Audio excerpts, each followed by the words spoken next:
Un soir, donc, je rentre dans la chambre de mon fils et puis je le vois qui commence à faire quelque chose d'étrange.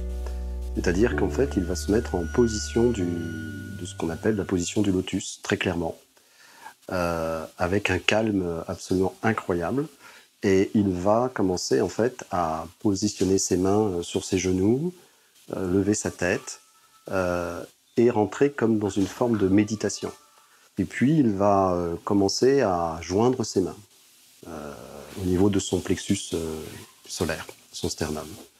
Il va se lever avec son petit lit à barreaux et il va aller vers moi en fait pour me donner une bénédiction. Il a 2 ans. Quelques jours plus tard, il va commencer à prononcer des mots. C'était des sons qui sortaient, qui claquaient. Et puis, il va prononcer un autre son, on va dire, où c'était Ratso. Tési, tési, tési. Je ne comprenais pas du tout. J'ai un ami qui est très baigné dans la culture bouddhiste. Et quand je m'en suis ouvert à lui pour essayer de comprendre cette position qu'il adoptait du lotus, et puis ces sons qui sortaient comme ça de sa bouche, qui jaillissaient en réalité, il s'est trouvé qu'il m'a dit « Mais écoute, s'il te dit Tessiratso, tu sais qui c'est ?» Je dis « Non, pas du tout. » Il me dit « Mais c'est le nom et le prénom du Dalai Lama. » Depuis 1958, sous l'impulsion du docteur et professeur en psychiatrie Ian Stevenson, les scientifiques de la division sur les études de la personnalité de l'Université de Virginie, aux États-Unis, récoltent, vérifient et analysent minutieusement les témoignages d'enfants rapportant des détails de vie antérieure. À ce jour, leur dossier rassemble les cas de plus de 2500 enfants s'étant avérés capables de reconnaître des gens qui leur étaient a priori étrangers, ou de décrire avec véracité une existence menée jadis en tant qu'acteur ou que pilote de ligne. La conception selon l'Ayurveda, ce système de santé indien, va bien au-delà que juste cette rencontre entre 2 gamètes. On peut parler d'une conception avant la conception, énergétique. Effectivement, on dit qu'on attire l'âme en fonction de ce que l'on est. Donc meilleur on est, meilleure l'âme sera. Quand le moment pour nous, dans les plans de l'entre-deux-vie, quand on sait que le moment pour nous est venu de revenir, de reprendre corps, ou quand on ne le sait pas, mais que nos guides nous disent « Allez, viens !» C'est maintenant. Il y a toute une espèce de rencontre comme ça, et on va nous proposer éventuellement, ou alors nous on va dire qu'on aimerait bien un pays, des parents, après notre futur compagnon, le père de nos enfants, nos amoureux, nos enfants. Je vais conduire Clément dans le temple, où il y a dans ce temple un trône. Et puis quand il va voir ce trône, mais instinctivement, il va faire un geste circulaire de son index et il va dire « c'est ma place, c'est ma place ».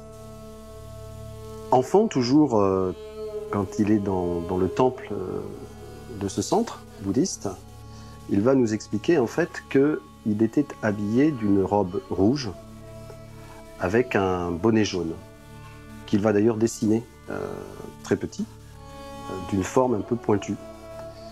Et il va dire que ce bonnet est un peu plus grand que les autres, parce qu'en fait, il est chef spirituel, on va dire, dans sa vie précédente, dit-il. Il a très précisément expliqué qu'il y a eu une guerre terrible, dit-il, sur sa Terre-Soleil. Et il va donc expliquer que ce sont en fait des Chinois qui sont venus, dit-il, arrêter ses parents et lui-même.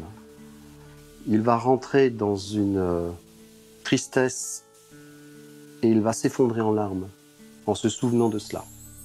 Dans son livre « 20 cas suggérant le phénomène de réincarnation », le professeur Stevenson rapporte entre autres l'histoire d'une jeune Sri-Lankaise qui, à l'âge de 1 an, se mit à parler d'un autre père et d'une autre mère.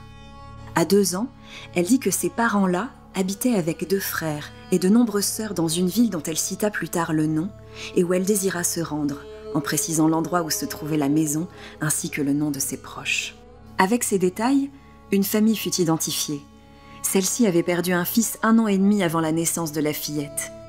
Sur place, l'enfant indiqua l'emplacement de son ancienne demeure et reconnut sans se tromper des lieux, des proches et 3 anciens professeurs. D'où tirait-elle ce savoir? La Terre fait comme un espèce d'aimant.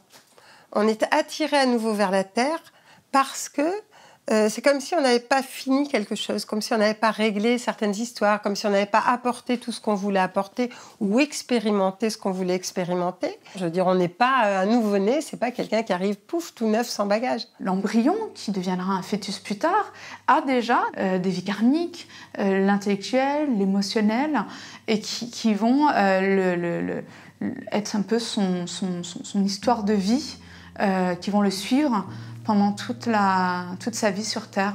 Depuis plusieurs décennies, le professeur en psychiatrie Jim B. Tucker rencontre des enfants rapportant des souvenirs de vie antérieure.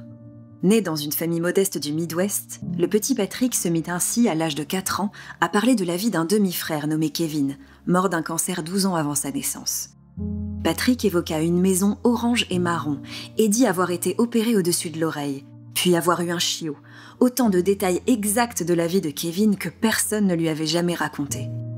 Autre fait singulier, à la naissance, Patrick présentait une opacité à l'œil gauche, comme son frère à la fin de sa vie, ainsi qu'un nodule sur la tête, à l'endroit où avait été effectuée la biopsie de Kevin, et une marque inhabituelle dans le cou, à l'emplacement exact où avait été placé son cathéter. Nous avons rencontré à Rennes un institut spécialisé sur les enfants précoces. Et donc, il a subi un certain nombre de tests. Quand on va rencontrer la première fois le professeur Dardenne, je disais à sa maman, surtout, on ne dit rien. Et puis, Clément va s'installer entre nous deux, devant le professeur Dardenne, qui est derrière son bureau. Et puis, il va être très clair. Il va te dire bonjour. Je suis Clément, j'écris le tibétain. Et il va ensuite dire, mais je suis aussi le fils de mon papa Jean-Pascal et de ma maman Sophie. Et le professeur Dardenne va avoir cette remarque de nous dire, et vous, ça vous fait quoi, à vous les parents, un enfant qui a écrit le tibétain? Et Clément va lui expliquer son lien à la Lune, va lui expliquer sa Terre-Soleil, sa planète, va lui expliquer son trône, va tout lui expliquer. Puis il va passer différents tests qui vont établir d'un équilibre psychique parfait, qui n'est effectivement pas dans un imaginaire. Ce qui va m'être ensuite conforté par une femme, neuropédiatre. Elle va se rendre compte qu'en réalité, Clément, là aussi, transmet bien un savoir. Quelque chose qui est lié effectivement à une vie ancienne.